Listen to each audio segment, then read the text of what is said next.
Well, hello, Miss Von Burton. Hi. I've got a treat for you. Thank you. My favorite beverage, and she's becoming to be a fan of it too. Before we go any further, I just want to let you know that we didn't plan our attire for today. We just happened to be in black and gold, which happens to be my school colors. It's actually mine too. Yeah, my high school. Black and gold on a field of green is the prettiest sight that you've ever seen. Just pause. I just went back to high school for a minute, okay? Oh, wow. Okay. Was yours like that too? Did y'all say that? No. Y'all weren't cool as we were. Okay, now let's get right into this, okay? And the name of this show, right off the bat, is the Black Hair Controversy. Now, I'm just going to cite a couple of facts. In Texas, and I forgot to say that there was a young man who had dreadlocks, and I haven't seen a picture of him, and he was suspended from school.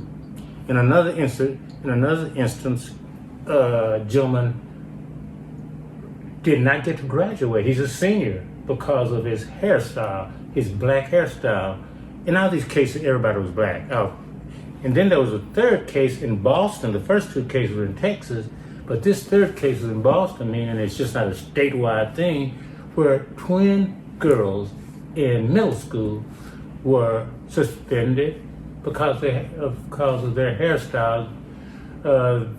They were told that it was uncomfortable the way their hair was, and it was against school policies. Now, of course, we don't know what the school policies are, but I can't imagine the school board saying, if you dress in a black hairstyle, that's against the rules. Maybe they do. I've been out of school for a long time. So I'm going to ask you, how do you feel about this controversy?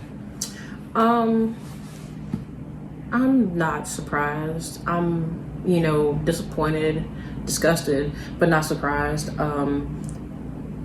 Black people, our hair doesn't grow from our scalp bone straight, or at least not with most black people. We have curly, kinky, coily, wild hair, and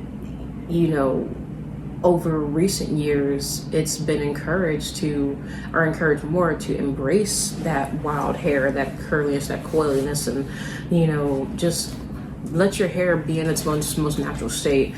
And non-people of color, they don't necessarily grow up with being familiar with that kind of hair type, and so it's not surprising that they see it as unkempt and unclean and unprofessional. It's just really shameful and really disappointing that we're being judged just for the texture and look of our hair. So I would agree that it's definitely discrimination, but also, ignorance. Well, I have one question for you, and then I have a comment. The question is, have you ever heard of this being a problem with white Caucasians' hairstyle? Never. Okay, well, I had to ask you because I'm out of the loop. But the last thing I'm going to say is that I don't think it's the majority of people. I think it's a few people, and they're from another generation, which doesn't make it right, but I think that's the problem. I don't think this younger generation could care if you're bald-headed, hair is blue, black, whatever. I think that's my opinion. What do you think about that?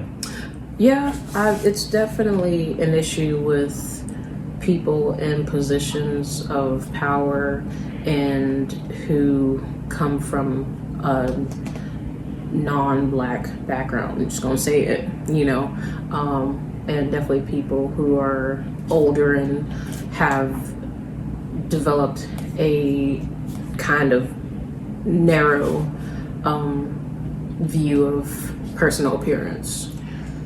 Well, that's good. I like the way you put that, and we're gonna end up by saying something. I'm gonna quote the greatest rock and roll singer of all time. No, not Elvis Presley. It's Chuck Berry. He said, Deliver me from the days of old. We'll see y'all later.